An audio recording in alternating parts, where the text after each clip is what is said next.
The truth is hitting hard, and Bill Maher isn't holding back. Lately, he's been turning up the heat on the far left, and in a recent podcast, he went all in on criticizing what he calls their woke agenda. Maher took direct aim at prominent progressive figures like AOC and Bernie Sanders, especially in a separate segment on his show that called out their recent nationwide tour. From controversial policies to what he described as over-the-top virtue signaling, Maher didn't mince words. In today's video, we're breaking down all his bold takes, so don't forget to subscribe and hit that notification bell. You start something, you get a certain amount of cult followers for anything, and then the true believers never die. I mean, a lot of people would say right now, the Democratic Party is still in that mode, which is going to render them possibly an irrelevant party if they don't change. What would you like to see from the Democrats, like, going forward? Well, much more centrism, much more get rid of the woke baggage, you know. Old school liberal is what I usually describe myself as. But that's very often the opposite of woke. Woke would like people to believe that they're some sort of an extension of liberalism, but they're not. They're usually something that's quite opposite. Bill Maher isn't the only liberal raising concerns. Recent data backs that up. A Gallup poll found that 55% of Democrats now prefer the party move in a more moderate direction, marking an 11-point jump since 2021. Meanwhile, 51% are divided between maintaining the current direction or shifting further left. The wording of the poll could have been clearer, but if more liberal implies a deeper shift leftward, it suggests many Democrats may be reaching their limit with the more extreme elements. While Maher argues that woke ideology isn't inherently tied to the political left, that's a tough sell in the American context, where liberalism often overlaps with progressive politics.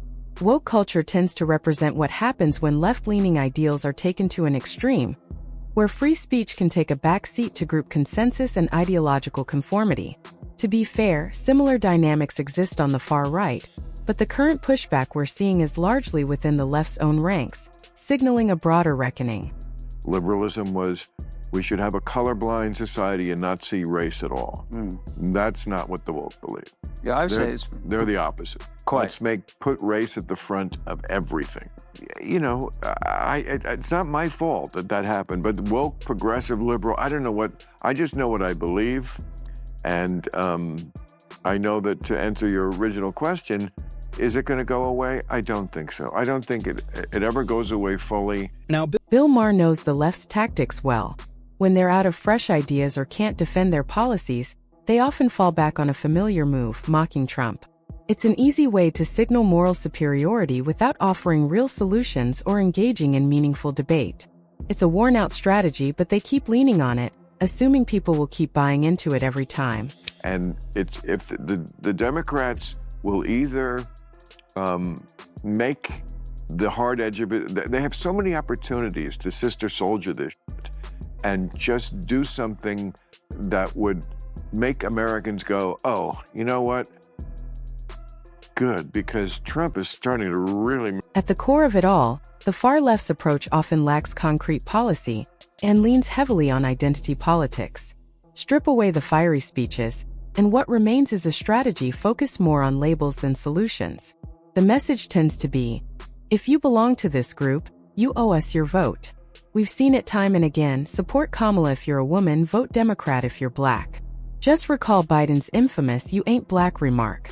The conversation has shifted away from real ideas and national progress to checking demographic boxes and celebrating symbolic firsts.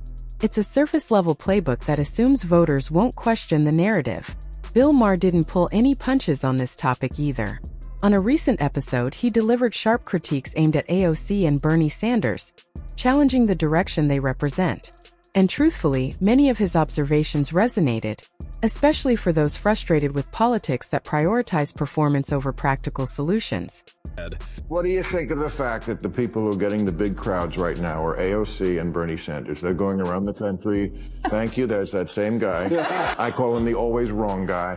Okay, but I feel like, you know, big crowds, again, the shiny object that the Democrats chase. It's not about the big crowds that come out to you when you're talking in a festival or wherever they are. I think it's because I think Bernie showed up at Coachella. That must have been... There it is, the spectacle over substance. Flashy events, big crowds, and viral moments grab headlines, but do they truly matter? It's like applauding the marching band while ignoring potholes right under your feet. Everyone's busy chasing clout, selfies, and applause, yet the real impactful work gets ignored. That's the uncomfortable conversation no one wants to start. Who shows up on election day? And I just don't see that's the ticket. I mean, Cory Booker, I know you've worked with him. I like Cory a lot from my home state of New Jersey. Made a speech for 25 hours. Again, just whacking each other off. This is just not what's going to get the job done. I'm not here to completely knock Bernie's tour with AOC. After all, he's been delivering the same message for decades. But you have to wonder, is he still reaching the right audience? Take his Coachella appearance, for example. Reports say around 60% of attendees are financing their tickets over a 12-month plan. Let that sink in. People are going into debt just to attend a music festival. In a way, it tracks. That's the exact crowd likely to embrace Bernie's pitch for sweeping government programs, student loan forgiveness, and endless public spending. They're already living beyond their means, so the promise of free everything sounds like a perfect fit. During a recent podcast, Winston Marshall, Bill Maher's guest, was asked about Maher's latest critiques during an appearance on Dave Rubin's show. His response was candid and revealed just how much Maher's message is resonating across unexpected parts of the political spectrum. I think his position still would be, oh, the liberals, I mean, he basically said it there, the liberals should still be trying to retake the Democrat Party from the crazies. Do you have a particular opinion on that? He's also right about the cult of wokeism. And this actually just pertains to what we were previously discussing. It was the sagacious Thomas Jefferson who said, if everyone thinks the same, no one is thinking. And that also goes to the point that we should be speaking, if we are thinking all the same, we're basically in... Call it what you want, but there's no denying that the far left increasingly operates like a rigid echo chamber, complete with ideological purity tests and censorship baked in. It's not about encouraging thought, debate, or even respectful disagreement. The aim is for everyone to march in lockstep on every major issue. That's not unity, that's groupthink. And no, it's not normal. Just look at Bill Maher. He faced a tidal wave of backlash simply for attending a dinner hosted by the President of the United States. This is the same man the left once praised for skewering Trump and speaking truth to power. Yet now he's suddenly deemed unfunny and out of touch. That kind of instant reversal highlights the core issue. This isn't about defending liberal values anymore. It's about enforcing strict ideological obedience. And perhaps the most frustrating part? Democratic Party leadership still hasn't learned. Look back at this clip from 4 years ago. It's the same playbook, same missteps, just on repeat. The Democratic Party have been pushing in this kind of woke environment and showing how unpopular they are. It doesn't take much number crunching, and I'm not very good at math, to tell you that if you've got issues like defund the police that are 64 opposed, 18 in favor, that's bad for your electoral prospect. I don't think Democrats would do well to try to solve that anytime soon, the Democrats who are non-woke.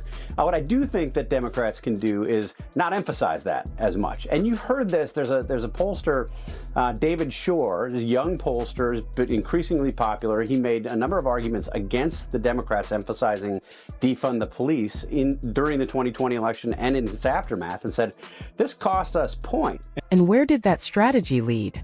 Straight to losing control of both Congress and the presidency.